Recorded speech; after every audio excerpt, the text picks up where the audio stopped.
டிஎன்எஸ்ஆர்எல்எம் Tamil Nadu state rural livelihood mission Kanchipuram Tamil Nadu மாநில ஊரக வாழ்வாதார இயக்கம் காஞ்சிபுரம் மாவட்டம்.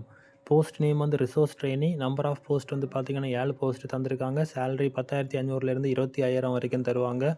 அதுக்கப்புறம் ஏஜ் லிமிட் வந்து 30லேருந்து 45 வயது. டிஸ்ட்ரிக்டாக இருந்தீங்கன்னா WTI, அதாவது மாவட்ட வள பயிற்றுனர்களாக இருந்தீங்கன்னா எனது 30லேருந்து 45 வயது. டிஸ்ட்ரிக்டாக இருந்தீங்கன்னா மாவட்ட வள பயிற்றுனர்களாக இருந்தீங்கன்னா 30லேருந்து 45. பிளாக் WTIனா 25லேருந்து 45 இயர்ஸ் வட்டார வள பயிற்றுனர்கள். இது வந்து லாஸ்ட் டேட் எப்போனா 29 ஜூன் 2026. அப்ளை பண்ணுற மெத்தட் ஆஃப்லைனில் தான் அப்ளை பண்ண முடியும், ஆன்லைனில் அப்ளை பண்ண முடியாது. ஜாப் டைப் வந்து பியூர்லி கான்ட்ராக்ட் போஸ்ட். 2 அட்ரஸ் கீழே தந்திருக்காங்க. ஓகேவா? திட்ட இயக்குனர், மாவட்ட இயக்க மேலாண்மை அலகு, தமிழ்நாடு மாநில ஊரக அலுவலக வளாகம், காஞ்சிபுரம் மாவட்டம். அது இல்லைனா ஒரு இமெயில் ஐடியும் தந்திருக்காங்க. ஸோ இந்த இமெயில் ஐடிக்கு அனுப்பலாம். உங்கள் சர்டிஃபிகேட்ஸ் எல்லாத்தையுமே நீங்கள் ஃபஸ்ட்டு ஸ்கேன் பண்ணி சிங்கிள் பிடிஎஃபாக ஜென்ரேட் பண்ணி அனுப்ப வேண்டியது இருக்குது. நான் லிங்கை டிஸ்கிரிப்ஷனில் பேஸ்ட் பண்ணுறேன். உங்களுக்கு ஏதாவது டவுட் இருந்ததுன்னா இந்த பிடிஎஃபை பார்த்துக்கோங்க. Okay, thank you.